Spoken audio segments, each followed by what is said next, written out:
ಇವತ್ತು ಈ Sharadamba P U college ತಿಕೋಟಾದಲ್ಲಿ ಪೊಲೀಸ್ ಕಾನ್ಸ್ಟೇಬಲ್ದು ರಿಕ್ರೂಟ್ಮೆಂಟ್ ಎಕ್ಸಾಮ್ ಇತ್ತು.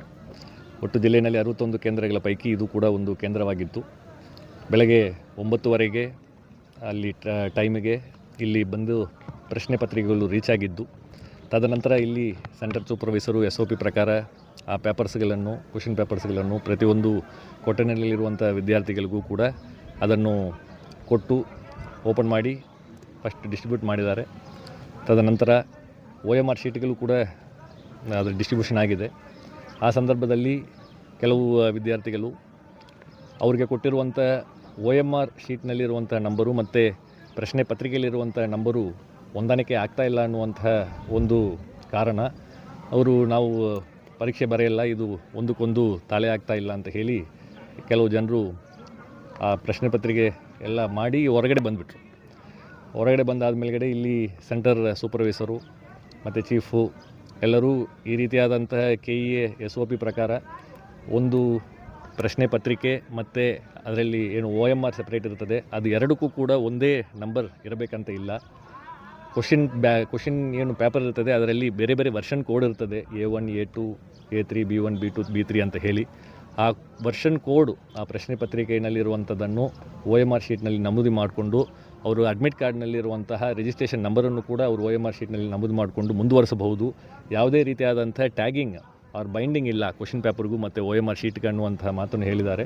ಬೇರೆ ಬೇರೆ ಕಡೆಯೂ ಈ ರೀತಿಯಾದಂತಹ ಒಂದು ಗೊಂದಲ ಇದ್ದಾಗ ಅಲ್ಲಿ ಇರುವಂತಹ ಸೆಂಟರ್ ಸೂಪರ್ವೈಸರ್ಸ್ ಆ್ಯಂಡ್ ಚೀಫ್ಸ್ ಅದನ್ನು ಹೇಳಿದ ಮೇಲ್ಗಡೆ ವಿದ್ಯಾರ್ಥಿಗಳು ಮುಂದುವರಿಸಿಕೊಂಡು ಪರೀಕ್ಷೆಯನ್ನು ಬರೆದು ಸ್ಮೂತಾಗಿ ಕಂಪ್ಲೀಟ್ ಮಾಡಿದ್ದಾರೆ.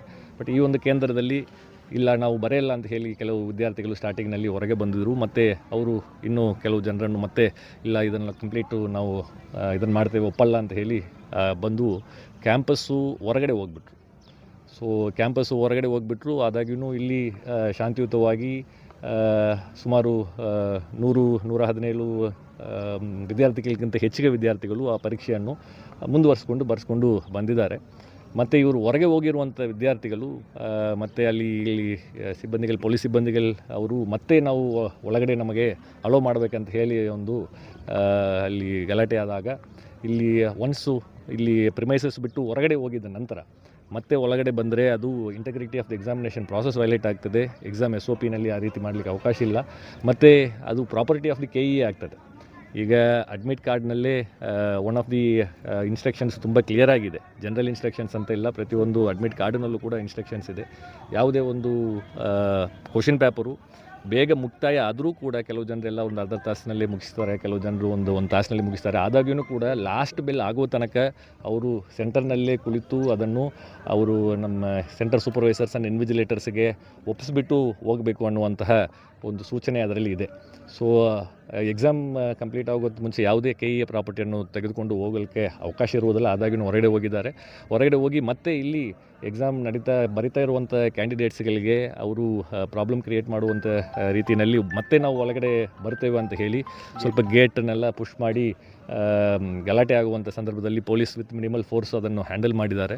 ಸೊ ಅದಾದ ನಂತರ ಎಕ್ಸಾಮ್ ಪ್ರಾಸೆಸ್ಸು ಅವ್ರಿಗೇನು ಈ ಒಂದು ಕಮೋಷನ್ನಿಂದ ಅವರಿಗೆ ಟೈಮ್ ಡಿಲೇ ಆಗಿದೆ, ಆ ಟೈಮನ್ನು ಕೂಡ KEA ವತಿಯಿಂದ ಒದಗಿಸಿಕೊಟ್ಟಿದ್ದಾರೆ. ಅದರ ಪ್ರಕಾರ ಇಲ್ಲಿ ಎಕ್ಸಾಮ್ ಬರೀತಾ ಇರುವಂಥ ಕ್ಯಾಂಡಿಡೇಟ್ಸು ಎಕ್ಸಾಮ್ ಪ್ರಾಸೆಸ್ಸನ್ನು ಸಂಪೂರ್ಣಗೊಳಿಸಿ ಆ OMR ಶೀಟ್ಗಳನ್ನು SOP ಪ್ರಕಾರ ಹೀಗೆ ಸೆಂಟರ್ ಚೀಫ್ ಆ್ಯಂಡ್ ಇನ್ವಿಜಿಲೇಟರ್ಗೆ ಕೊಟ್ಟಿದ್ದಾರೆ. ಅದು ಆನ್ವರ್ಡ್ ಪ್ರೋಗ್ರೆಸ್ಸು ಮುಂದೆ KEAಗೆ ಅದನ್ನು ಕಳಿಸ್ಕೊಡುವಂಥದ್ದು ಏನು ಪ್ರಾಸೆಸ್ ಇದೆ ಅದು ನಡೀತದೆ.